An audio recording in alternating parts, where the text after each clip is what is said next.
Olá pessoal, estamos aqui em mais um episódio do podcast da Escola Ercílio Malinovski. Hoje estou aqui com a minha colega Vitória, que vai me ajudar na entrevista, e estamos com um convidado muito especial, que é o seu Geraldo, e ele vai contar para nós um pouquinho sobre a sua vida, sobre a sua história. Mas antes de começar o vídeo, já se inscreva no canal, deixe o like, deixe um comentário positivo, que toda sexta-feira, em todos os episódios, tem um sorteio no final do vídeo. E fica até o final desse vídeo que vai ter o sorteio da Loja Certas. Aí, ó. Vamos ver quem vai ganhar. Então seja muito bem-vindo, senhor Geraldo, é um prazer recebê-lo. E para começarmos, a gente quer saber quem é o senhor Geraldo por trás do profissional do RH Brasil. Obrigado, Israel, Vitória, pelo convite, diretor da escola, Jefferson. É um prazer estar aqui com vocês. Meu nome é Geraldo Weirland, eu sou nascido aqui em São Bento. Meu avô veio da Alemanha 100 anos atrás, veio para São Bento. Meu pai nasceu aqui, então sou uma família já de centenária aqui na cidade. A minha vida profissional, tá? Eu vou contar um pouco da minha vida primeiro, antes da profissão, que o pai quis escolher minha profissão, e vocês estão na idade, e que quando, na época, meu pai me matriculou para estudar na Escola Técnica Tupi, em Joinville, curso de mecânica. Ele queria que eu fosse mecânico da Volkswagen lá, que trabalhasse lá na empresa e tal, da família, né? E claro que eu fui, né? 3 anos de ensino médio, escola técnica, a aula era das 7h20 da manhã até 5h20 da tarde, né? Um curso ensino médio mais curso técnico forte.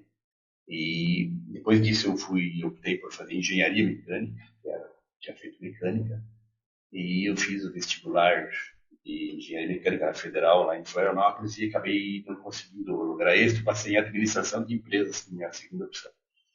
Aí comecei a estudar administração de empresas lá na Federal e fiz o vestibular de novo para engenharia mecânica. E daí eu passei em engenharia mecânica na Federal, um dos cursos mais requisitados do Brasil, dessa área. E só que eu passei para entrar no segundo semestre. Porque na época, fazer vestibular no ano, eu podia entrar no primeiro ou no segundo.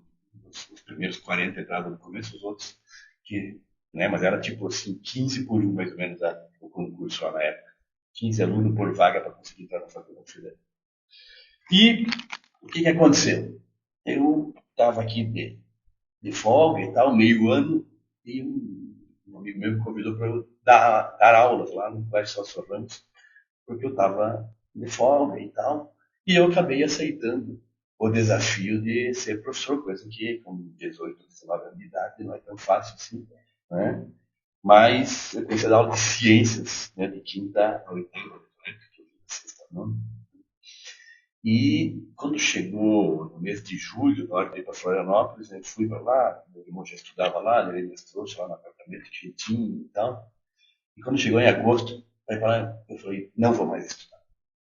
Eu já tinha comprado meu carro, eu já estava com minha vida financeira já, entre aspas, digamos assim, encaminhada, estava dando aula de manhã, de tarde, de noite, estava já trabalhando bastante e, claro, que eu estava quase tipo assim, bateu porque eu tinha investido, né, 3 anos de escola técnica, mais 1 ano de cursinho, mas, né, então, assim, um investimento financeiro e uma esperança, uma escolha dele, né, não minha.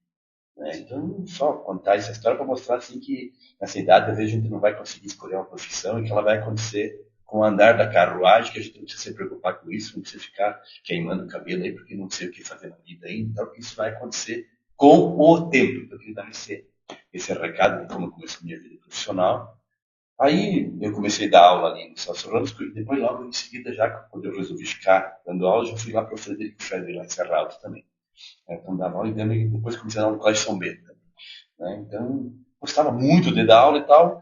E já naquele ano mesmo, no mês de outubro, o professor lá do Celso Ramos falou, vai ter um concurso lá da Caixa Econômica e tal, eu fiz inscrição, mais outro professor fez, o que você acha? Vamos fazer? Era o último dia da inscrição.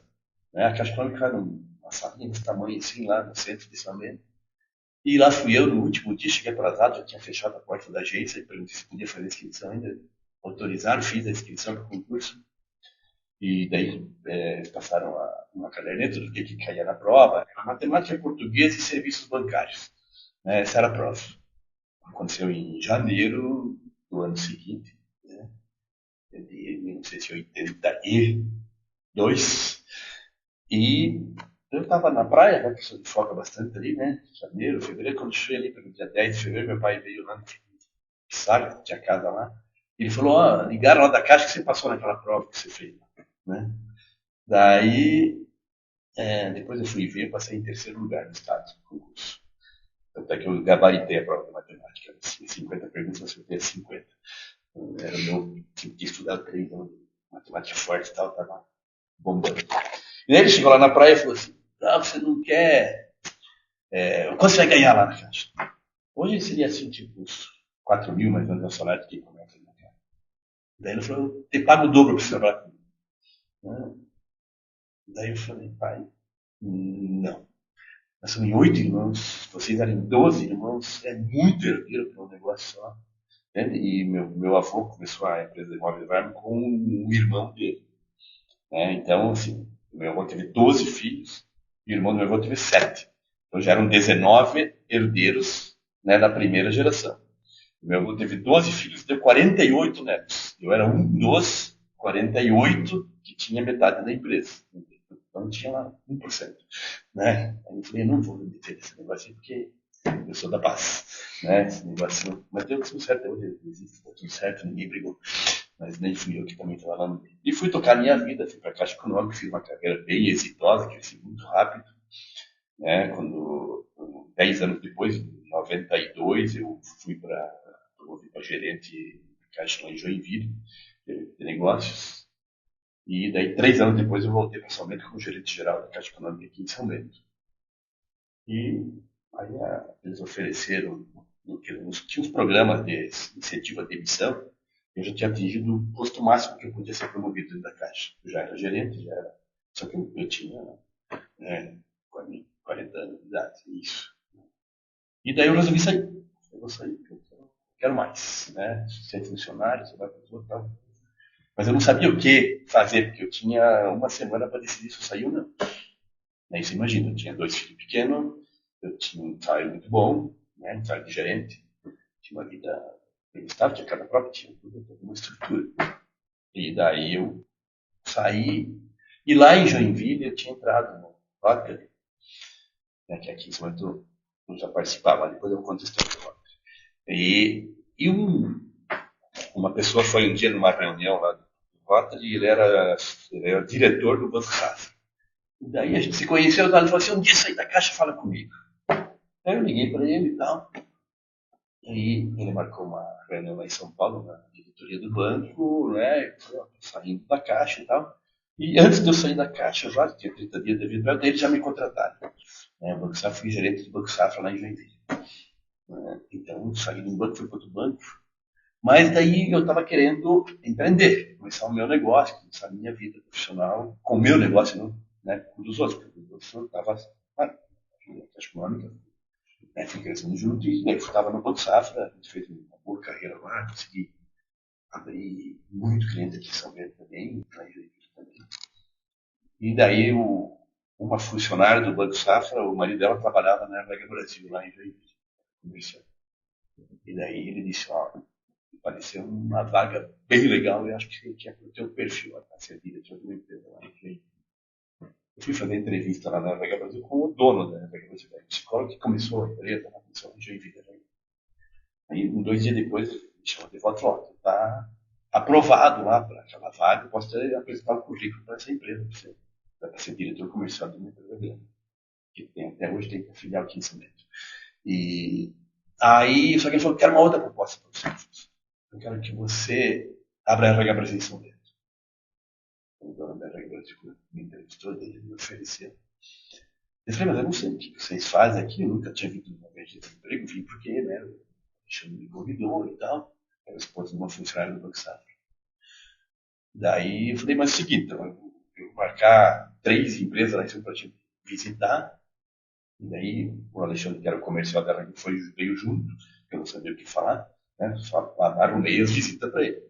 A gente fez as visitas aqui e todas essas 3 grandes empresas, que eram Condor, Oxford e Budemar, as 3 usavam o serviço terceirizado de recrutamento e seleção de profissionais para as empresas. Aí eu voltei lá para a gente e falei, se eles usam com alguém, vão usar comigo. E daí eu falei, vou. Aí eu saí do Banco Safra de novo, E daí eu fui abrir meu negócio. Vendi meu apartamento lá em Joinville, né? Eu e minha esposa, daí começamos a empresa com esse Alexandre, que era da Vagabond, e com a esposa dele que trabalhava no sócio, também saiu de lá. Nós somos 4. Né? Eu vendi meu apartamento, aluguei uma casa no começo, que foi, eu peguei esse dinheiro aqui. Dinheiro de hoje 1 milhão. Né? Isso aqui precisou dar conta que a empresa vá para frente e dê certo. Se não der certo, podemos levar para os outros e vamos tocar a vida. Né? É assim. Então, e a gente abriu a empresa, os 4, né? Nós começamos os 4, mais um funcionário que a gente trouxe de Joinville. 5 pessoas que ele era um psicólogo que fazia o recrutamento. Começamos a empresa ali, em 2 meses começou a bombar o negócio.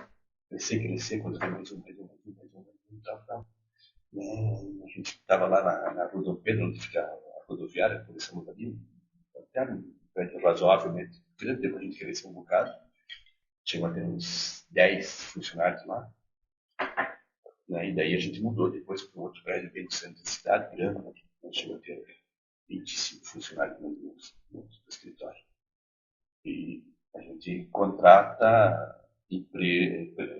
funcionário para trabalhar em outras empresas. Chama mão de obra temporária, que é o nosso produto principal. Esse funcionário pode ficar trabalhando pela PH Brasil até 9 meses. Aí depois a empresa contrata ele. Né? Então, assim, 10 minutos aqui, contei minha vida desde o meu ensino médio, né, até eu começar a empreender. Agora com vocês, o que vocês querem daqui para frente? E o que seria a RH Brasil? Então, assim, a RH Brasil é uma consultoria em recursos humanos, ou seja, a gente faz o papel que muitas empresas fazem dentro da empresa de buscar funcionários, a gente faz lá no nosso escritório para encontrar o profissional para aquela empresa. A gente tem um lema, né, para dizer assim, pessoas certas nos lugares certos. Então, como é que a gente faz isso? Todos os nossos recrutadores são psicólogos. Todos que atendem na regra são formados ou são estagiários de psicologia. O estagiário fica lá na primeira entrevista e os profissionais ficam na hora da seleção. Por quê? Porque a gente quer ver o perfil da pessoa. Se ela vai dar certo para aquela vaga.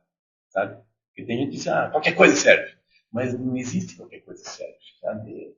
A gente tem que tentar ver se a pessoa tem perfil para ficar naquela empresa, aquele estilo de empresa, aquele estilo de comando, ou naquela atribuição. Tem serviços muito metódicos, repetitivos, né, que pessoas mais simples, né, que não têm muito estudo, que elas podem absorver. Tem outras funções que já precisa de alguém que saiba se comunicar, alguém que já tenha um perfil de postura diferente, mais proativo e tal. Então a gente tenta buscar aquele profissional para indicar para a empresa, para essa vaga aqui é auxiliar de produção, é esse aqui, para essa vaga aqui no auxiliar de escritório, para auxiliar de vendas, para ser balconista, para ser gerente, para ser supervisor, para ser analista financeiro, os diversos cargos. Então, o nosso papel é encontrar a pessoa certa para o nosso cliente. Esse seria, assim, um resumo. E quais empresas vocês prestam consultoria aqui de São Bento? Tá, a gente trabalha hoje, eu tenho filial em Mafra, a gente atende Mafra, Rio Negro, Itaiópolis e aquela região de Papandufa, temos clientes por lá. E atende aqui em São Bento, a gente atende São Bento, Rio Negrinho, Piê e Campo Alegre. Né? Então a gente atende empresas de toda a região.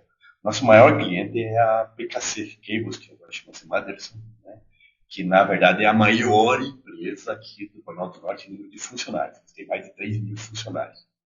Então a gente faz toda a seleção para eles. O nosso cliente número 1, que foi o nosso primeiro funcionário que contratou, foi para a Budemeier, há 27 anos atrás, e até hoje a gente faz 100% do recrutamento da Budemeier, feito lá na Vega Brasil. A gente trabalha assim, com umas 50 empresas, pelo menos, algumas exclusivas, no caso da Budemeier e da PKC, que só nós fazemos a seleção, e outras que a gente faz junto com a empresa. Oxford, a gente faz seleção para Oxford, eles também fazem. Tupper, a gente faz seleção para Tupper, eles também fazem. Né? Condor, a gente faz seleção para Condor, eles também fazem lá na empresa. Então, às vezes eles não estão conseguindo, a gente também dá suporte e busca também no mercado. Mas assim, Mirim, Quem, Famosul, ali, Tribulândia, vamos lá em Mirinho, a gente atende o W3 SAP, atende Safari Móvel, atende lá em Rio Negro, a gente atende a Intimete, a empresa grande exportadora de móveis, atende Franco Baixo, Filux, que é uma empresa grande que tem lá. IDEC, lá em Itaiópolis, que é uma empresa gigante, né, que produz compressor de ar. Né, então, a gente tem o maior perfil nosso são grandes empresas que contratam uma consultoria. Mas também, às vezes, lá, um escritório de advocacia, você contratar uma pessoa para ir para a recepção. Como é que ele vai fazer isso? Ele não sabe como começar, quem entrevistar, então ele passa para a gente fazer uma escolha e indicar um funcionário. Então, a gente tem um perfil muito diverso de clientes. Ontem mesmo eu fechei com uma empresa lá do Dr. Pedrinho, que quer contratar alguém que trabalha com móveis para ir ajudar lá, trabalhar lá, porque aqui tem muita gente que conhece outros imóveis. De vez em quando vem empresa de fora que quer buscar funcionário daqui, ou está abrindo uma filial aqui em São Bento, uma transportadora, uma loja, um escritório, um supermercado, né? Então a gente atende público bem diverso. Falei alguns nomes que são bem conhecidos, que a gente anuncia esses nomes nas nossas redes sociais, então eu vou falar, mas tem nem todo mundo a gente pode falar, tem muita vaga sigilosa, eles vão ter que demitir alguém para pôr o novo lá, então eles não podem dizer quem que está contratando, a gente faz todo o processo sem dizer quem é a empresa que está contratando. Né? Acontece muitas vezes que a própria pessoa que vai ser desligada vem fazer cadastro e perguntar da vaga. Né? Então, assim, a gente tem todo um trabalho bem sério. Né? A gente já fez a seleção de mais de 60 mil pessoas nesses 27 anos aqui na região. Ano passado a gente fez só na filial de pensamento 4 mil vagas a gente intermediou. Esse ano está um pouco mais baixo com essa questão da crise dos móveis e tal. De julho para cá diminuiu bastante, mas a gente já está em 2.500 vagas esse ano fechadas. Então, assim, a gente trabalha com uma equipe grande, com 7 psicólogos só, entrevistando gente o dia inteiro. E muita entrevista hoje online, muito por internet, muito WhatsApp.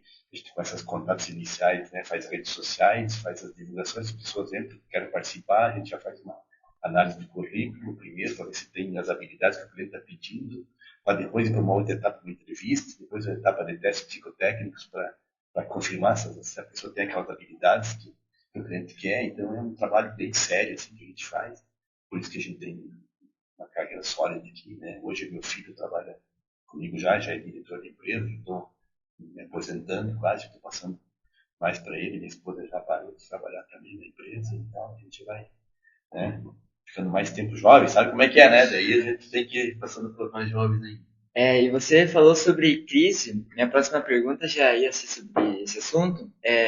A crise nacional que está acontecendo da exportação dos móveis afetou muito essa questão? Israel, boa pergunta, né? Porque assim, São Bento é a capital dos móveis, né? Então, nós temos aqui em São Bento próximo de 5 mil pessoas que trabalham com móveis e estofados. Tá? Já era bem mais relevante isso aqui em São Bento. Né? Lá no ano de 2005, 2006, houve uma grande crise de móveis, bem maior que essa de agora. Naquela época tinha 11 mil pessoas que trabalhavam em fábrica de móveis em São Bento. Naquela época, 5 mil foram demitidas. Então, assim, foi a maior crise que São Bento já teve até hoje, né? Do tempo de vocês não nascido, mas é do tempo dos pais de vocês que talvez algum deles sofreu. E essa crise agora, né, da taxação das exportações para os Estados Unidos, né, taxação de 50%, quer dizer, a gente está produzindo um produto, como várias empresas tinham, estavam prontinho para o container pronto para ir para o porto, no dia seguinte ia custar 50% a mais quando chegasse nos Estados Unidos. Então ela foi muito grave, afetou, assim, em julho foi um caos, basicamente todos pararam de contratar funcionário, até ver o cenário e tal, e até hoje ainda não foi resolvido, né, continua a taxação de 50%, mas o mercado, ele está muito contratante no momento, está faltando mão de obra em São Paulo, faltando bastante. A gente tem mais de 200 vagas abertas lá no escritório, pelo menos, e ainda não consegue atender mesmo com as demissões que aconteceram e tudo mais. Então, por conta dessa situação do mercado como um todo, essa vez não teve um impacto tão grande na cidade, porque qualquer um que for dispensado hoje tem vaga para trabalhar. Então, o impacto está bem menor. Nós tivemos o caso aqui da Arteflama, que teve um impacto maior, porque 85% das exportações deles eram para os Estados Unidos, né? E aí impactou muito, eles não conseguiram renegociar, não conseguiram acertar, e optaram por trabalhar só com os 15% restante que era o mercado interno. Então eles dispensaram quase 80% dos funcionários deles. Tem mais alguns clientes, eu encontrei essa semana o diretor de uma outra empresa que também exporta 85% para os Estados Unidos, e eles deram férias primeiro, deixaram sair quem estava querendo sair e tal, reduziram 20% do quadro, eu encontrei com ela essa semana porque eles estão, que até o final do ano está ok, eles vão conseguir trocar, alguns clientes pagaram o imposto lá, aceitaram continuar mandando, eles também incrementaram mais os outros 15% que era para a Europa, era só exporte, conseguiram aumentar uns 25% para a Europa já agora, quer dizer, cada um está buscando uma solução, entende? Mas, assim, no contexto que o São Bento vivia, o impacto foi pequeno, vamos dizer. Para aquelas 300 famílias que ficaram desempregadas, que ainda nem receberam o salário e tal, aquilo foi muito impactante, com certeza foi uma crise muito grande. Mas para São Bento como um todo não foi tão impactante por conta do momento atual que a gente está vivendo, que está faltando mão de obra. Beleza? Respondi? Sim, sim. E mesmo com a crise, ainda continua tendo emprego, né? Mas por que que tem gente que procura emprego e não consegue? Ou... Então vamos lá, né, Vitória? É assim, né? Cada vaga, como eu disse, tem um perfil. Né? A gente viveu agora mais ou menos uns 3 anos, aí, desde o pós-Covid, ali, uns 6 meses depois, de muita vaga aqui em São Bento. Então, na verdade, começou a ter muita facilidade de conseguir emprego. E nós tivemos assim, muitas pessoas que trocavam muito de emprego, porque estava fácil. Saía desse aqui, ia para o outro, o cara oferecia um pouquinho mais, mais 100 pila a mais no bolso, o cara já trocava de emprego e tal. E a gente chama assim que a pessoa sujou a carteira. Porque quem é que agora vai querer contratar alguém que trocou 10 empregos nos últimos 3 anos?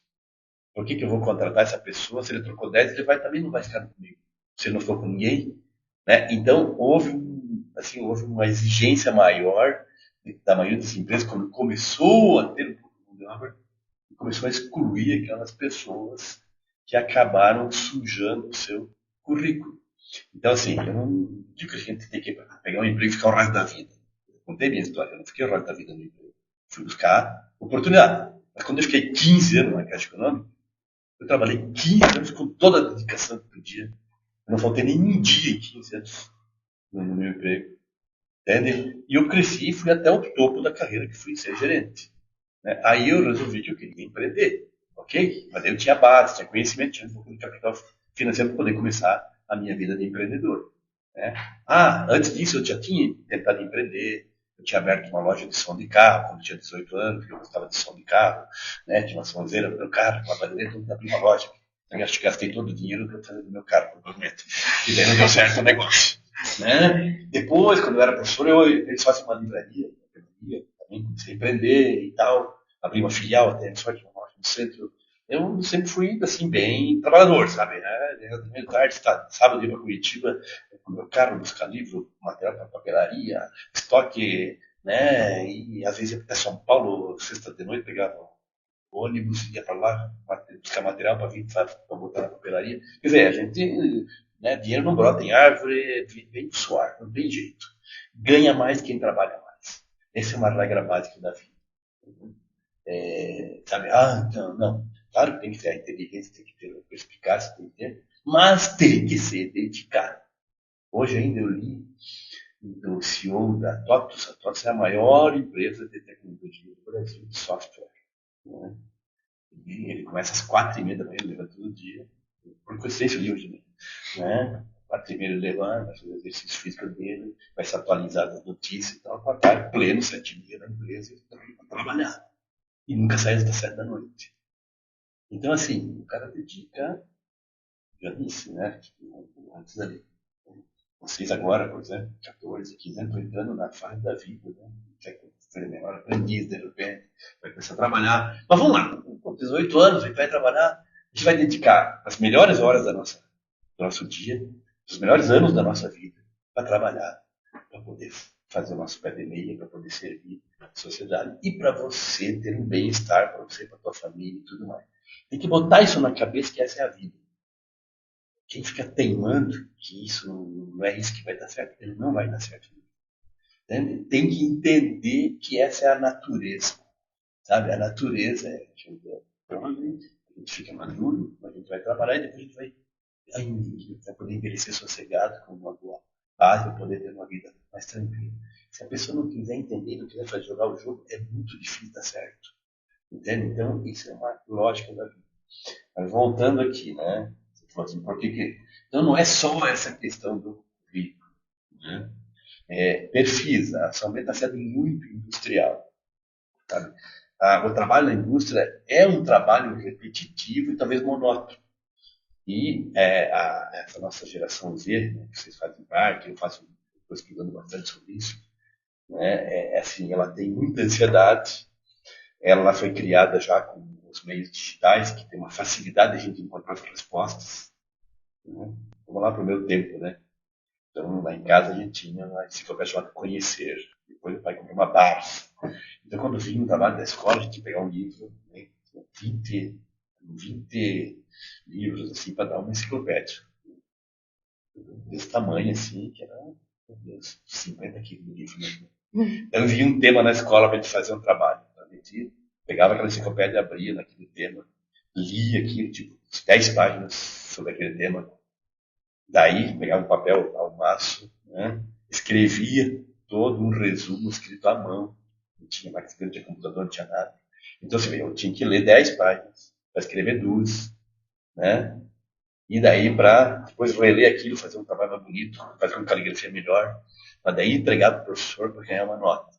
Então, a gente não tinha essa facilidade de encontrar as coisas como tem hoje. Meu Deus, hoje sabe, eu tenho celular, eu tenho estudando o IA já, né, para a gente facilitar a vida, né? Então é tudo, a resposta vem fácil. Mas a resposta veio fácil no lugar que eu sei. A resposta veio, mas eu não sei.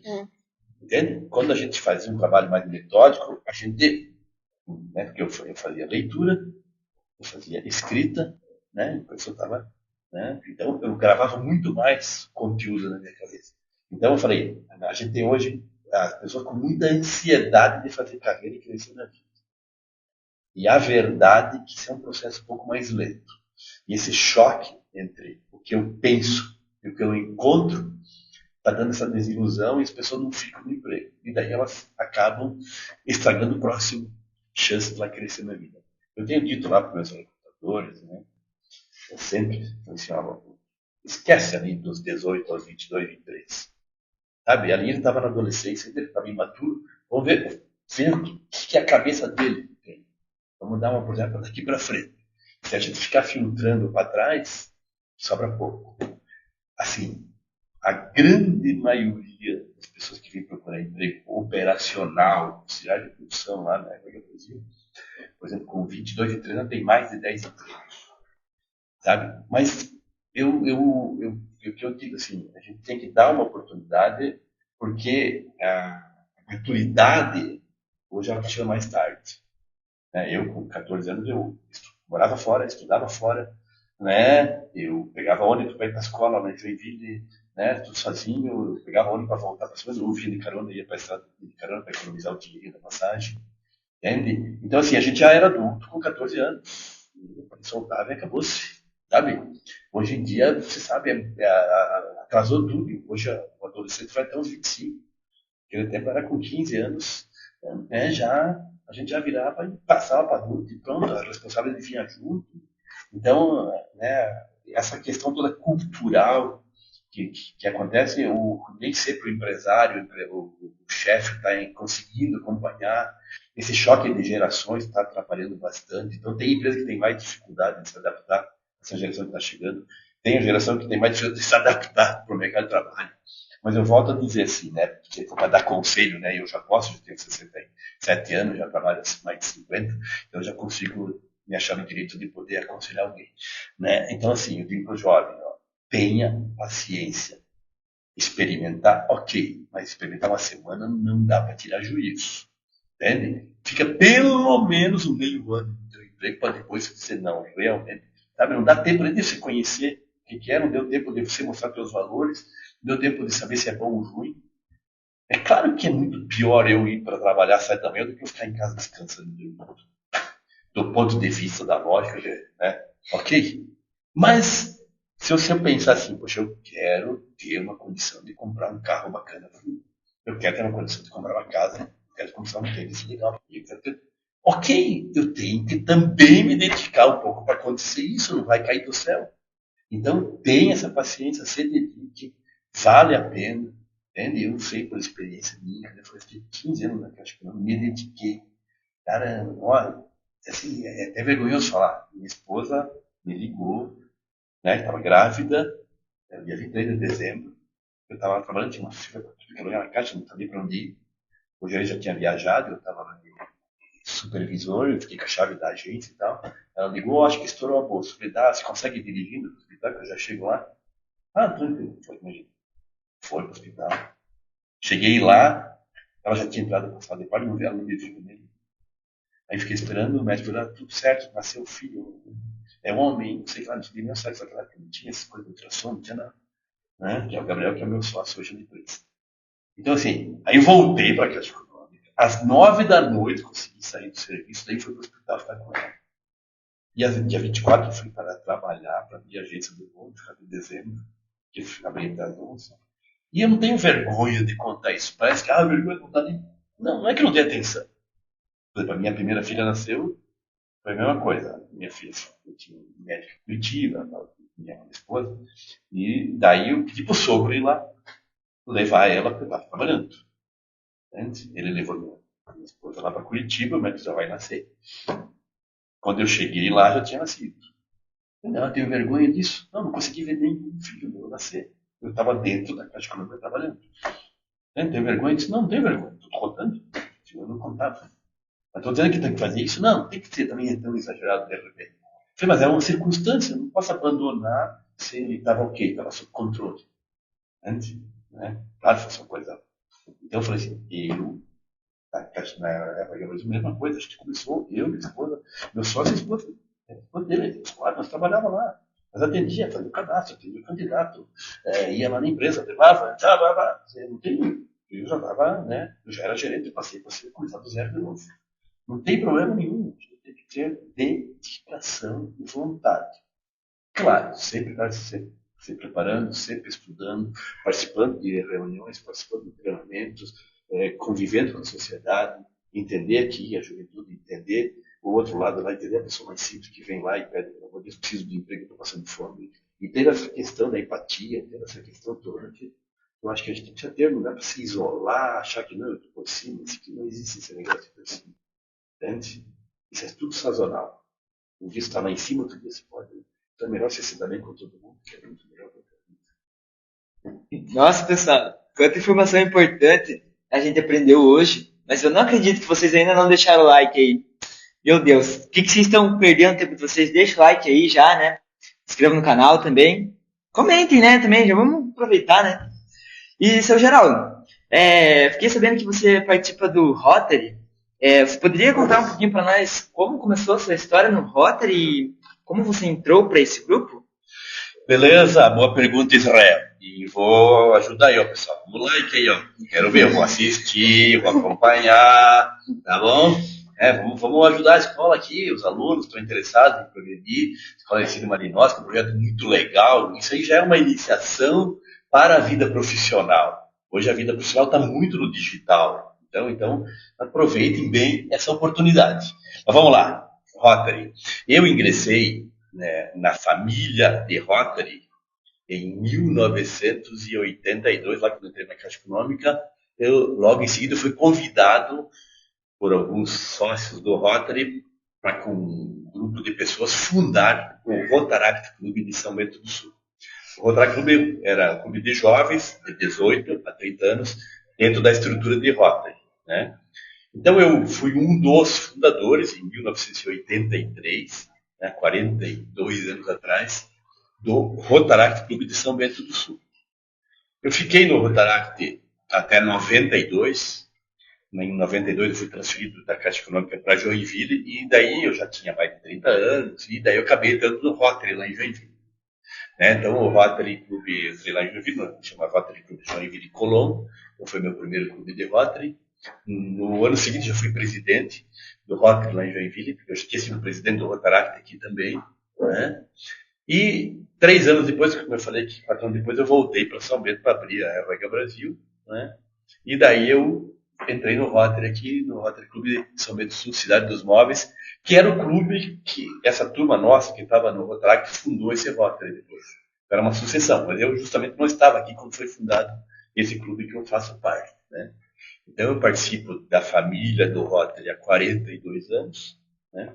Durante mais de 40 anos, desses 42 eu tenho 100% de frequência nas reuniões, né? E é uma reunião por semana, né? Então assim, eu falei, tem que ser dedicado. É de noite, eu pago mensalidade e ainda eu vou lá para ajudar os outros. Quer dizer, então esse é o voluntário, a essência do. E o Rotary, ele não é um clube de assistência social, né? Ele é um clube que visa o bem-estar da sociedade e ele apoia projetos da sociedade. Nós não é nós ir lá fazer só. A gente quer mobilizar a sociedade a fazer os projetos. Muitas vezes a gente dá apoio com participação, com conhecimento e apoio financeiro também, porque nós somos tipo Robin Hood, assim, né? A gente pega da sociedade, quem tem dá, e a gente doa para quem precisa, né? Então a gente faz esse meio de campo. Por quê? A Fundação Mundial do Rotary, né? Ela foi eleita por vários anos como a melhor ONG do mundo. A ONG que tem a menor taxa de administração do dinheiro, porque nós somos tudo voluntários, a gente não custa nada. Ou seja, quase 100% do que a gente arrecada, a gente devolve à sociedade, porque a gente paga a mensalidade para fazer as nossas festas, nossas viagens, ter uma turma unida, como a gente tem 42 anos, você tem que ter amizade, você tem que ter, né, parceria, você fica amigo, né? Você tem que ter lazer também, tem que ter brincadeira, tem que ter festa, tem que ter, né? Mas isso tudo a gente faz com o nosso dinheiro. O dinheiro da sociedade a gente devolve 100% para a sociedade. Então a gente faz um meio de campo. E os focos principais, né, da ajuda do Rotary hoje é na parte da juventude e na parte de meio ambiente. São os focos que mais a gente gosta de investir recursos, tá? Que são direcionamentos mundiais do Rotary. Então o Rotary é uma instituição mundial, ela é a maior ONG do mundo, ela tem em 200 países, né? Ela tem 3 milhões de sócios entre Interact, Rotaract e Rotary. Então é um negócio muito grande, né? E aqui em São Bento tem 4 clubes de Rotary, tem 2 clubes de Rotaract e tem um clube de Interact. Interact é para de 12 a 18 anos. A gente foca de 14 a 18 no nosso clube aqui, que é 12 a 18 é uma faixa muito grande para poder atender na mesma sala todos os pensamentos. Ainda está meio criança e já tem quase adulto, então a gente foca bem na adolescência mesmo. E, seu Geraldo, qual é a principal fonte de arrecadação do Rotary? Então, a gente tem 2 grandes projetos aqui, somente do clube que eu sou associado, que chama Rotary Clube de São Bento do Sul, Cidade dos Móveis. Tá? O primeiro clube de São Bento foi o Rotary Clube de São Bento do Sul, depois foi o Cidade dos Móveis, depois foi o Oxford, depois foi o Serra Alta. São esses 4 clubes que tem. Então, o nosso clube, né, a principal fonte de arrecadação nossa, nós temos 2 projetos financeiros. Um chama Jantar das Estrelas, que a gente faz. A gente convida pessoas da sociedade para patrocinar prato de comida para 50 pessoas. E a gente convida 10, 15 pessoas. E a gente vende esses ingressos para umas 400 pessoas. A gente recebe a comida de graça, porque eles patrocinam. E a gente vende os ingressos e esse lucro fica para as ações sociais do Rotary. E outro grande projeto que nos últimos anos é a principal fonte de arrecadação nossa, chama Panetone Solidário. Então, nessa época do Natal, a gente faz todo ano um panetone com uma embalagem especial, bem bonita, decorativa para Natal, tá? Dizendo Panetone Solidário, né? E a gente vende para empresas, para elas dar para os funcionários como brinde de Natal, para as pessoas físicas que querem dar para um parente, para um amigo, ou porque querem só comer também, né? E a gente vende um volume grande. Ano passado a gente vendeu 10 mil panetones aqui em São Bento. Essa era a nossa meta, é 8 mil. A gente meio que saturando, está muito grande, a gente sabe que nem todo mundo vai repetir o mesmo presente todo ano, né? Então é o nosso principal projeto financeiro e, como a gente diz, né, claro, a gente paga o custo do panetone, o custo da caixa, da embalagem, do transporte e tal, e o que sobra, né, a gente daí investe tudo ele na comunidade, em projetos sociais na comunidade, conforme as demandas que aparecem, né? Como é que são essas demandas, né? Uma escola apresenta um projeto para fazer, a gente analisa e vê se dá para ajudar. Uma associação de bairro, de moradores, né? Pede uma ajuda, a gente vê se pode contribuir. Às vezes tem, quando deu aquela grande enchente lá no Rio Grande do Sul, ano passado, a gente mandou recursos para lá, a gente comprou 10 fogões a gás e 10 geladeiras, e daí fomos entregar lá numa cidade que sempre foi parceira, né? A prefeitura escolheu 10 famílias pobres que perderam tudo, né? Era uma geladeira nova, um fogão novo. Então, assim, a gente faz ações, de um modo geral, a gente faz. Aqui na comunidade, às vezes, a gente leva quando é uma catástrofe muito grande para fora. E o Rotary também tem um programa mundial, que é o de erradicar a poliomielite no mundo. Então, o Rotary ajuda a patrocinar, em países que ainda não acabaram com a poliomielite, a patrocinar a vacinação naqueles países. Então, no Brasil, na década de 80, quando tinha muito caso ainda de poliomielite, aí, durante 5 anos, o Rotary pagou 100% das vacinas no Brasil inteiro. Pagou 100% da vacinação no Brasil inteiro durante 5 anos. E daí acabou a poliomielite no Brasil, nunca mais teve caso desde lá. Então, foi erradicada no Brasil. Agora nós estamos ainda ajudando a Índia, que ainda tem alguns casos, e mais 2 países que vivem em guerra lá na África, que não conseguem nem vacinar, porque até mataram pessoas que foram ajudar a vacinar e tudo mais. Então, mas o Rotary continua ainda hoje tentando acabar com o poliomielite no mundo. Não conseguiu. Hoje ano passado teve 16 casos no mundo. Que é nada, vamos dizer, de bilhões de pessoas. Mas mesmo assim a gente continua pagando para tentar eliminar e nunca mais ter. Então esse é um projeto mundial do Rotary. Então a gente também manda recursos para esse fundo mundial. Todo ano a gente manda um tanto de dinheiro lá para tentar acabar em outro país com a poliomielite para nunca mais voltar para cá também. Né? Então esse é um dos projetos. E vamos lá, né? Então, para encerrar aqui, você poderia deixar uma mensagem para o pessoal que está nos assistindo em casa? Pessoal, assim, ó, quem aguentou até agora, né? Obrigado, tá?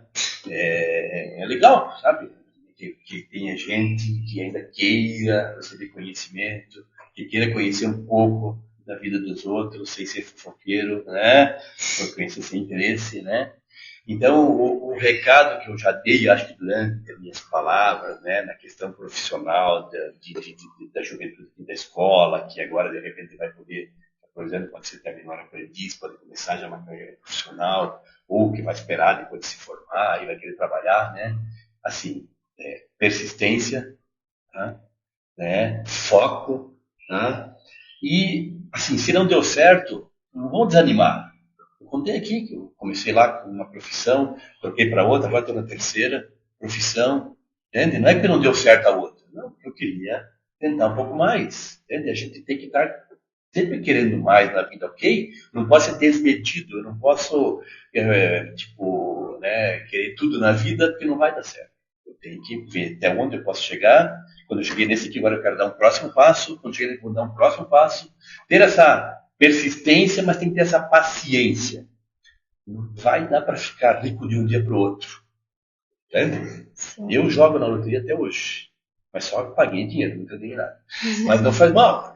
Eu só jogo um pouquinho, quase nada. Entende? Porque fica uma esperança lá que quem sabe, né? Mas não é esse o meu foco. O meu foco é ter uma família bem formada, ter uma qualidade de vida, né? Ter um horário de lazer. Esporte ainda, jogo, me falei aqui, eu sou atleta até hoje, que é campeão catarinense ainda de vôlei acima de 60 anos, eu faço parte do time. Né? Então, assim, não é jovem. Não, a gente tem que ter esse espírito jovem, pelo menos, sabe? De querer se esforçar para atingir um resultado. Esporte é igual, né? Tem que treinar, 2 vezes por semana a gente treina, para de vez em quando jogar um jogo. Né? Então, é persistência, não cai do céu. Né? Cai do céu é chuva de vez em quando, né? Neve de vez em quando, é isso, minha gente. O resto a gente tem que buscar. Então, eu fosse para resumir, persistência é uma das coisas mais importantes na vida. Obrigado, Israel, Vitória, Colégio Filho Marinowski, pela oportunidade. Sucesso para vocês aí nesse projeto, muito bacana, fica parabéns. A gente que agradece. E agora a gente vai fazer o sorteio, né? Presente. Peraí. Eu pego. Pega. Quem quer o Felizardo aí? Arroba Maria Doralice Sestrem Arbiga 8820. Tá aí, ó. Então, você pode vir retirar seu presente aqui na escola, né? E a gente quer entregar uma lembrancinha pra você. Isso mostra o prestígio, né? Obrigado. É um prestígio ter você conosco. Obrigado por ter participado do nosso podcast. Foi um prazer foi um prestígio ter você conosco. Obrigado, Então, pessoal. obrigada, gente. Não se esqueça de se inscrever no nosso canal e deixar o like e comentar no vídeo, comentários positivos, que no próximo terá presentes também. Se alguém quiser comentar alguma coisa, né, para mim, nesse podcast, receber alguma pergunta, fique à vontade. Eu vou estar dando uma olhadinha lá e eu também respondo para vocês, tá bom? Fique à vontade. Vamos mais para frente aí. Abraço. Tchau.